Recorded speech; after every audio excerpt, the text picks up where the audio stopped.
Joining us now, the congressman who introduced legislation that's getting a lot of attention now on Capitol Hill. His measure would place an immediate suspension on allowing immigrants into the United States under the Refugee Resettlement Program. Congressman Babin, a member of the Transportation and Infrastructure and Science, Space and Technology Committees. Congressman, great to have you with us. Where is your bill and why won't your speaker move it? Well, my bill was introduced a year and a half ago, Lou, and it would put an immediate pause, as you said, on the refugee program because it is such a clear and present danger to the American people. We've seen it time and time again with these attacks. The latest one up at Ohio State.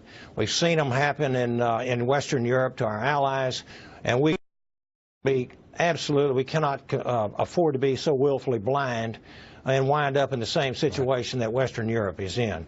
And my bill is it's a great bill. In fact, I have two of them.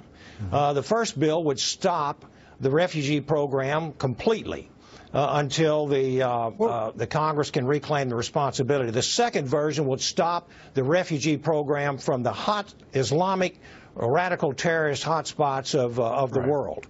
And either one of them, I think, are great bills. And I'm looking forward to having this. You know, Trump has been pushing this. This has been his agenda. Exactly.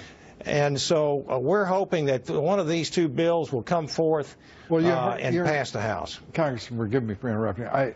Sure. Why isn't Ryan moving your bill? Why? What does he tell you? Why won't he move your bill into law?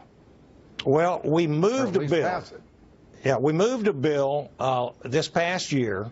And it passed overwhelmingly. It was a refugee bill, which absolutely would give the authority to the Secretary of Homeland Security and to the FBI director to make the decision to resume the refugee program. That, to me, is not adequate. I think that the Congress needs to reclaim its authority over this program. I take your point, and I support your bill entirely.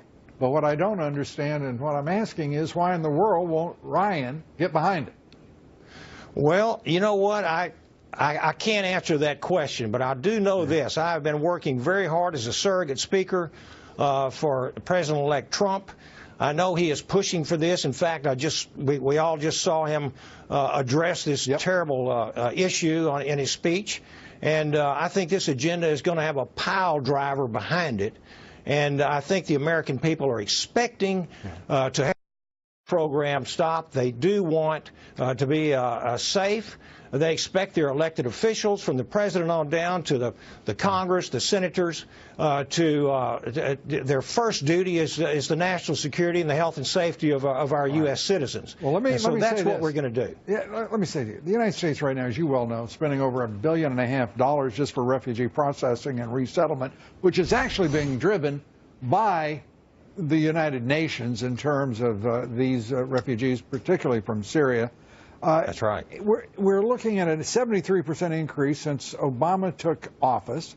We're looking at, and this doesn't even include the child welfare spending, the Social Security, the special programs there, temporary assistance for needy families. I mean, the billions of dollars that line up. We have economically, financially incentivized these nonprofits and some municipalities with their own resettlement programs. They're being paid to bring in poorly vetted, if not unvetted, refugees into their communities. Are we not? There is no question about it, Lou. It is a true Trojan horse, an abuse by ISIS and other terrorist groups to exploit our politically correct, I mean, that's all you can say, politically correct refugee program, which has been around since 1980. Congressman, we're going to have to wrap it up here. We've got about 10 seconds until the broadcast ends. I'm delighted you're with us. I want you to come back when we've got more time, and appreciate you putting forward your bill, and hope you get it passed soon. Thanks so much. Thank you. Thank you, Lou. Congressman Babin.